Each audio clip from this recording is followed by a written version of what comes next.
श्रमण भगवान महावीर स्वामी के चरणों में कोटिशा वंदन।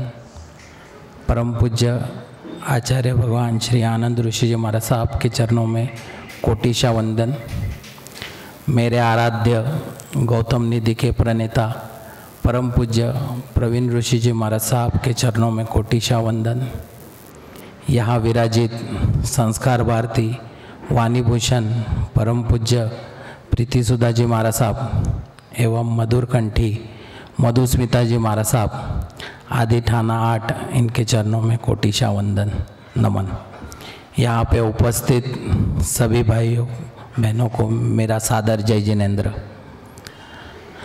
आप सभी यहाँ पे गौतम लब्धि महोत्सव 2021 में उपस्थित हुए हैं। गौतम लब्धि महोत्सव ये हम सभी के लिए एक गौरव की बात है और इसे हम उतने ही हर्ष और उल्लास से मनाते हैं। और इसी महोत्सव के दौरान हमारा संकलन का भी कार्यक्रम होता है। आज मैं यहाँ पे आपके सामने प्रस्तावना पेश करने उपस्थित हुआ हूँ, लेकिन उससे पहले मैं एक छोटा सा किस्सा आप सबके साथ शेयर करना चाहता हूँ।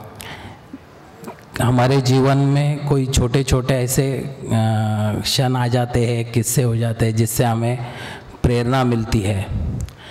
काफ़ी साल पहले की बात है, मैं पीएमटी से जा रहा था कोर्ट में और पीएमटी पूरी भरी हुई थी। मैं बस में चढ़ा, मेरे साथ ही एक लेबर वर्क करने वाला, उसके कपड़ों से प्रतीत हो रहा था कि ये बंदा लेबर वर्क कर रहा है और काफ़ी मेहनत करके थका हुआ अपने घर जाने के लिए बस में चढ़ा हुआ है। और हम दोनों बस में साथ में ही चढ़े। जैसे ही देखा तो बस पूरी भरी हुई थी। वहाँ पे एक अगला स्टॉप आया और एक सीट खाली हुआ।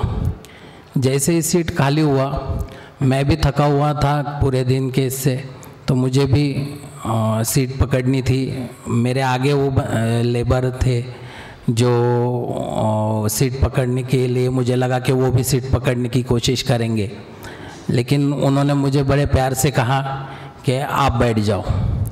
और मैं थका हुआ था इसलिए मैं बैठ गया। थोड़ी देर बाद मेरे बाजू वाली सीट खाली हुई। वहाँ पे और एक व्यक्ति आया और उस जो वो लेबर थे उन्होंने कहा कि आप उस पे बैठ जाओ। ऐसा 2-3 बार हुआ कि वो बंदा सबको बोलता था कि ठीक है आप बैठ जाओ।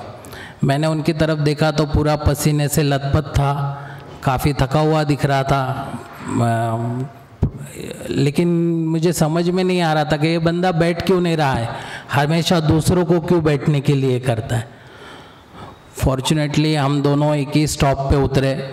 जैसे ही मैं उतरा मुझसे रहा नहीं गया, मेरी बहुत क्यूरियोसिटी थी और उस क्यूरियोसिटी से मैंने उनको पूछ लिया कि मुझे ये बताइए कि आप भी थके हुए थे, फिर भी आप हर बार दूसरे को बैठने के लिए बोल रहे थे, आप खुद क्यों नहीं बैठ रहे थे।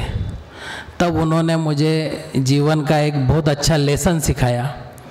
उन्होंने कहा कि मेरे पास देने के लिए कुछ नहीं है, लेकिन मैं अपनी जगह या दूसरे को आनंद मिल सके ऐसा कुछ करूं, तो मेरे पास देने के लिए दूसरा कुछ है नहीं है, इसलिए मैंने अपनी सीट दे दी।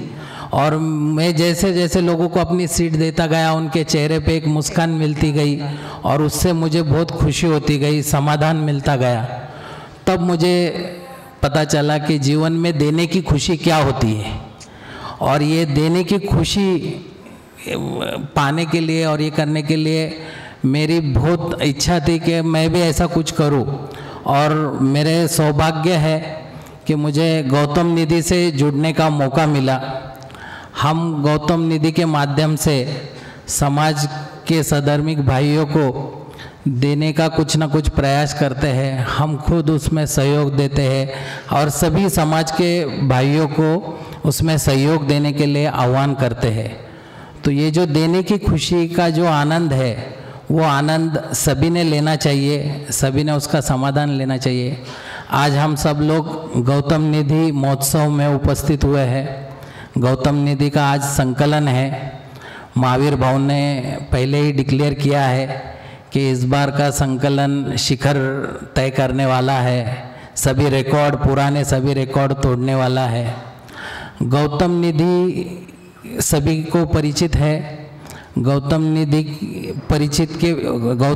के परिचय के पीछे उपाध्याय प्रवर प्रवीण ऋषि जी महाराज साहब, इनके प्रेरणा और आशीर्वाद है। और साथ ही में महावीर भाऊ नाहर, किरण बोरा सर, इन लोगों के कठोर परिश्रम है, जिसके कारण आज नगर रोड परिसर में गौतम निधि का इतना प्रचार प्रसार हुआ है। सभी लोग, लगभग सभी परिवार गौतम निधि से जुड़े हैं, जुड़ने का प्रयास कर रहे हैं। और इसी श्रृंखला को, इसी कड़ी को आगे बढ़ाने के लिए हमारी जो सब नई टीम है वो पूरी तरह से मेहनत कर रही है। आज इस संकलन के कार्यक्रम में आप सब उपस्थित हुए, मैं आप सबको धन्यवाद करता हूँ।